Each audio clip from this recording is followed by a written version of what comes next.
કેન્દ્રીય સંરક્ષણ મંત્રી રાજનાથ સિંહે નવી દિલ્હીમાં આયોજિત એક કાર્યક્રમ દરમિયાન જણાવ્યું હતું કે ભારતની સંરક્ષણ નિકાસ નાણાકીય વર્ષ 2025-26ના અંત સુધીમાં નવા વિક્રમી આંકડાને સ્પર્શવા માટે સજ્જ છે. સરકાર દ્વારા સંરક્ષણ ઉત્પાદન ક્ષેત્રે લેવામાં આવેલા નીતિ વિષયક સુધારાઓ અને મેક ઇન ઇન્ડિયા એટલે કે ભારતના નિર્માણમાં અભિયાનને કારણે દેશની સૈન્ય સામગ્રીની માંગ આંતરરાષ્ટ્રીય બજારમાં નોંધપાત્ર રીતે વધી છે. આ સિદ્ધિ ભારતને સંરક્ષણ ક્ષેત્રે માત્ર આત્મનિર્ભર જ નહીં પરંતુ એક સક્ષમ વૈશ્વિક પુરવઠાકાર તરીકે પણ સ્થાપિત કરશે. આર્થિક અને સૈન્ય પ્રગતિનું વિશ્લેષણ કરતા જણાય છે કે ભારતીય સંરક્ષણ ઉત્પાદનોની ગુણવત્તા અને કિફાયતી દરોને કારણે અનેક રાષ્ટ્રો ભારતીય શસ્ત્ર પ્રણાલીઓ, વિમાનો અને મિસાઇલોમાં રસ દાખવી રહ્યા છે. સંરક્ષણ મંત્રીએ નિર્દેશ કર્યો હતો કે ખાનગી અને જાહેર ક્ષેત્રના એકમો વચ્ચેના સુમેળભર્યા સહયોગને કારણે ઉત્પાદન ક્ષમતામાં અનેક ગણો વધારો થયો છે. લક્ષ્યાંકો હાંસલ કરવાથી દેશના વિદેશી ઊંડિયામણમાં વૃદ્ધિ થશે અને સંરક્ષણ ઉદ્યોગોમાં લાખો નવી રોજગારીની તકોનું સર્જન થશે, જે રાષ્ટ્રીય અર્થતંત્રને નવી મજબૂતી પૂરી પાડશે. वेलफेयर जितना जरूरी है, वारफेयर में मजबूती भी उतनी ही जरूरत है. आज जब भारत एक विकसित राष्ट्र बनने के लिए तेजी से आगे बढ़ रहा है तो यह और भी जरूरी हो जाता है कि हम अपनी सुरक्षा को और भी अधिक मजबूत करें.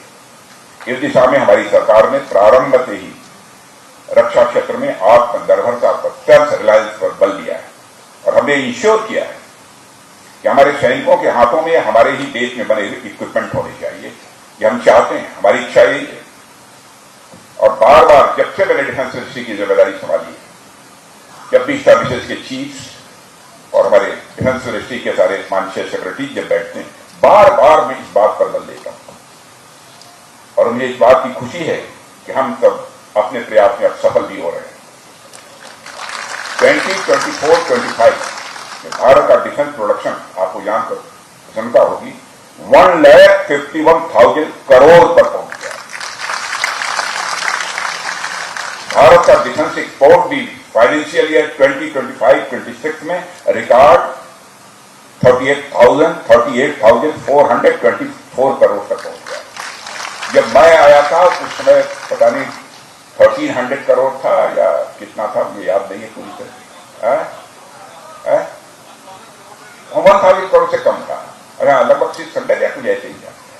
आज जो है हमारा डिफेंस प्रोडक्शन अप्रॉक्सिमेटली 39, वैसे मैं पहले ही आपको सूचना दे देता हूं, उसी दिन में आपको जानकारी मिलेगी कि शायद ये 44,000 करोड़ हो गया. वैसे मैंने जब जिम्मेदारी संभाली थी इसके बाद ही मैंने कहा कि 29-30 तक हमको 50,000 करोड़ तक जाना है. लेकिन मैं सारी अपने डिफेंस प्रोडक्शन की हमारी इंडस्ट्री और हमारे जो प्राइवेट सेक्टर के लोग हैं, मैन्युफैक्चरिंग सेक्टर में एमएसएमई ये सब सारे आते हैं डिफेंस मैन्युफैक्चरिंग में, मैं सबको मैं बधाई देना चाहता हूं. मुझे लगता है कि हमारी यह मुराद 29 और 30 के पहले ही पूरी हो जाएगी. यह सब तो कुछ उदाहरण है. इस तरह के अनेक प्रयास किए जा रहे हैं जो आत्मनिर्भर और सशक्त भारत की नींव रख रहे हैं. मुझे पूरा विश्वास है जिस गति से हम आगे बढ़ रहे हैं जल्द ही हम रक्षा क्षेत्र में पूरी तरीके से आत्मनिर्भर होंगे और दुनिया में भारत का नाम शीर्षस्थ देशों में टॉप की जो कंट्रीज होंगी उनमें से एक होगा.